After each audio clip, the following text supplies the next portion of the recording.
Assalamualaikum warahmatullahi wabarakatuh. Selamat pagi anak-anakku sekalian. Selamat berjumpa dalam rangka acara MPLS, yaitu masa pengenalan lingkungan sekolah di SMK Talenta Bangsa di tahun 2021 ini. Sebelum Bapak melanjut ke materi MPLS, pertama-tama yang kami hormati Ibu Ketua Yayasan Yayasan Islam Karsa Utama, Ibunda Maharani Dewi. Yang terhormat juga Bapak Kepala Sekolah SMK Talenta Bangsa, Bapak Widodo, dan seluruh jajaran Dewan Guru, staf, dan tata usaha. Semoga kita semua selalu dalam keadaan sehat walafiat. Baik anak-anak sekalian, pertama marilah kita ucapkan puji syukur kehadirat Allah Subhanahu wa Ta'ala yang selalu memberikan kita kesehatan, sehingga pada hari ini kita dapat bersama-sama melaksanakan yaitu acara masa pengenalan lingkungan sekolah di masa pandemi ini, walaupun kita lewat online. Baik anak-anak sekalian yang Bapak banggakan, sebelum melanjut ke materi, perkenalkan, nama Bapak adalah mudah dikenal, yang sangat familiar sekali, yaitu dengan panggilan Pak Sanin.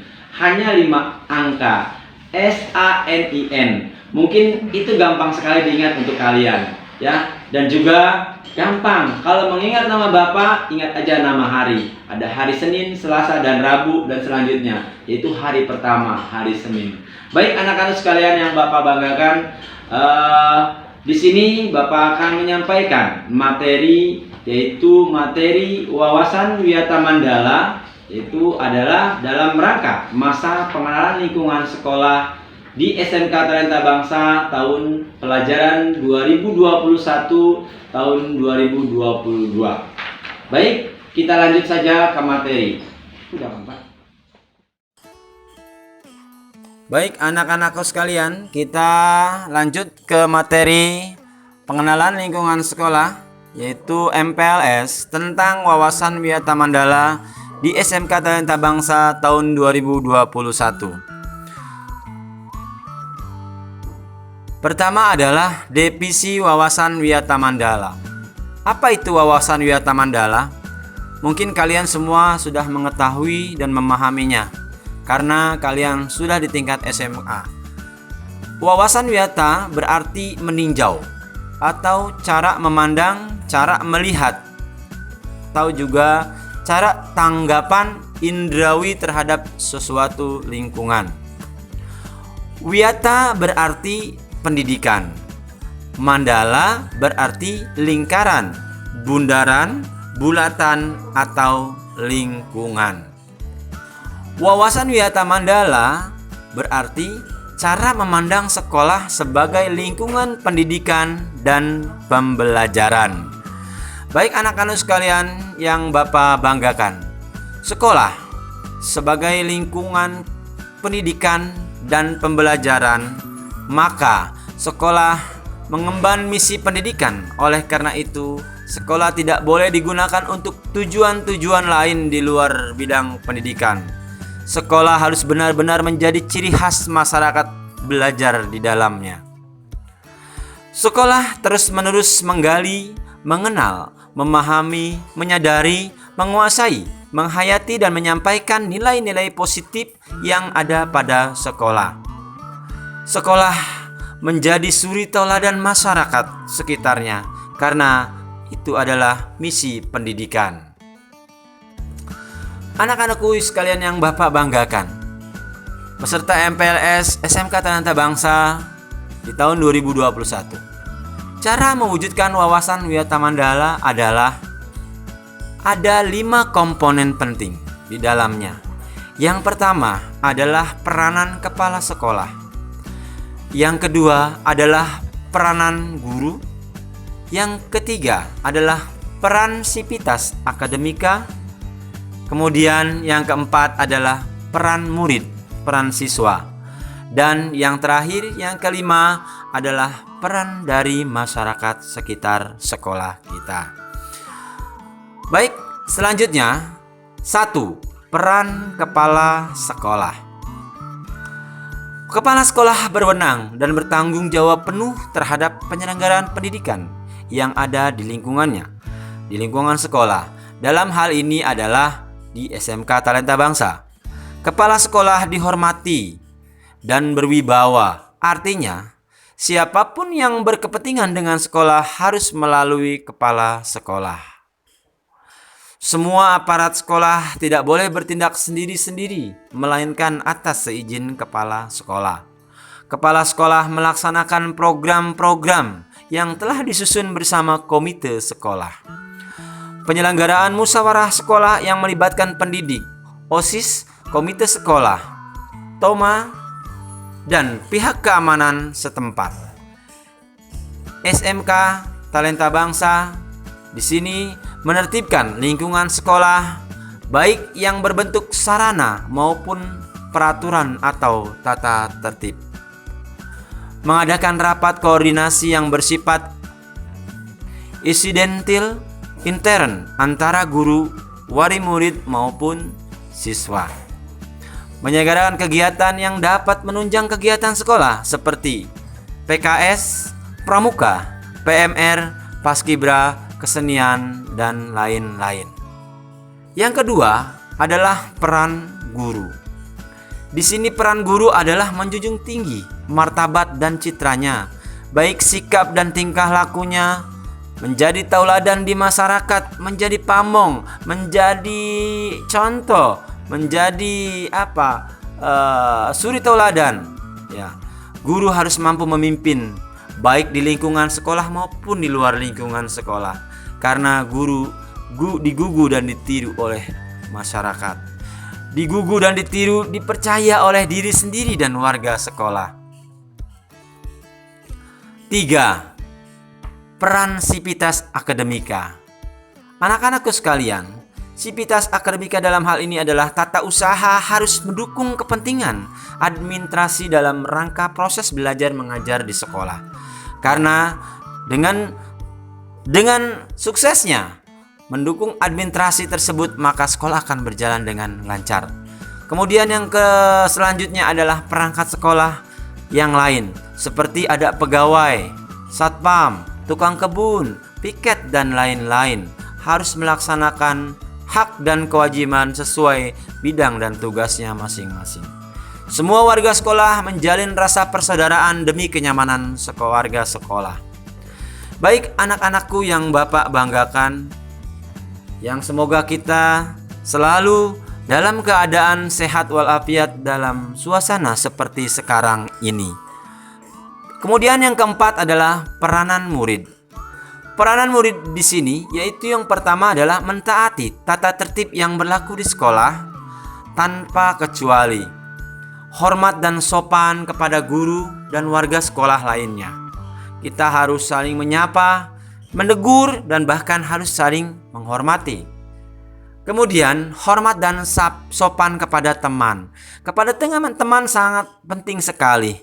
Karena kalau kita hormat sopan kepada teman, insya Allah pergaulan kita akan berjalan dengan aman dan lancar. Kemudian, belajar dengan tekun, menyelesaikan tugas-tugas yang diberikan oleh guru, menjaga nama baik keluarga dan sekolah dimanapun Anda berada. Kemudian menjauhi narkoba, karena narkoba sangat berbahaya untuk masa depan kalian semua.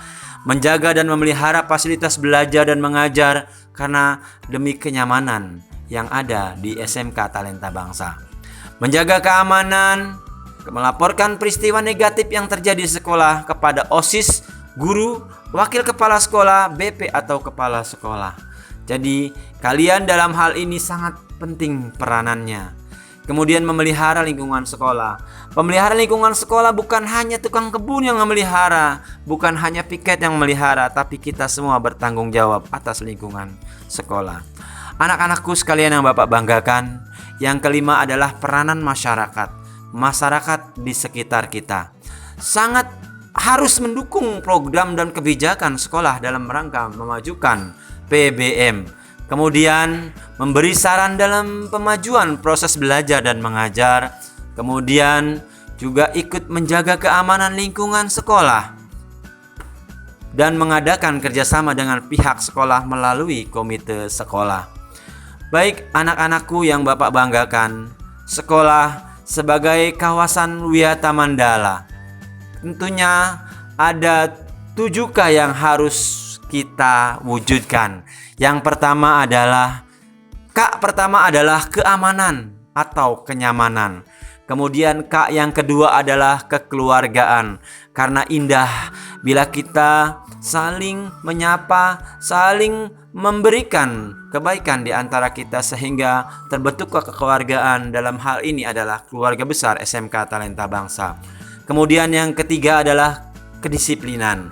Tentunya kita harus disiplin menjadi siswa di sini. Kita harus masuk tepat waktu. Kita harus mengerjakan apa yang sebagai tugas kita, dan kita juga harus menghormati guru. Kemudian kerindangan. Kerindangan di sini adalah tentunya untuk mewujudkan kenyamanan di lingkungan kita. Kemudian adalah kebersihan. Kebersihan ini adalah sangat-sangat mendukung kita sebagai warga sekolah untuk kenyamanan kita berada di mana kita bersekolah. Kemudian yang keenam adalah keindahan, dan yang ketujuh adalah ketertiban. Baik anak-anakku sekalian yang Bapak banggakan, penggunaan sekolah sebagai lembaga pendidikan, maka sekolah tidak boleh digunakan untuk promosi dan penjualan produk yang tidak ada hubungannya dengan pendidikan. Kemudian juga sekolah digunakan yaitu sebagai tempat penyebaran aliran sesat, sangat tidak diperkenankan, dan penyebaran ajaran agama tertentu yang bertentangan dengan undang-undang negara kita. Kemudian juga di sekolah tidak boleh ada propaganda politik dan berkampanye. Dan di sekolah tidak ada boleh syuting film atau sinetron tanpa izin dari pemerintah daerah setempat. Kemudian, kegiatan yang dapat menimbulkan kerusakan, perselisihan sehingga suasana sekolah menjadi tidak kondusif. Baik anak-anakku sekalian yang Bapak banggakan, mekanisme pelaksanaan Wisata Mandala yaitu ada beberapa tahap. Yang pertama adalah tahap preventif. Apa itu? Yaitu 1. Memelihara sekolah melalui 7K yang tadi sudah Bapak sampaikan. Yang kedua adalah menciptakan suasana harmonis antar warga sekolah, baik dengan satpam, dengan pegawai, dengan guru, dengan teman, dan lain sebagainya. Membentuk jaringan pengawasan atau razia kepada anak-anak yang tidak mau tertib. Menghilangkan bentuk peloncoan saat MOS dan saat MPLS. Mengisi jam kosong dengan kegiatan yang sangat positif, yaitu dengan mengisi kegiatan dalam ekstrakurikuler. 6. Yaitu meningkatkan keamanan dan ketertiban saat berangkat dan usai sekolah. Baik anak-anakku sekalian yang Bapak banggakan, dilanjut yang kedua adalah tahap represif.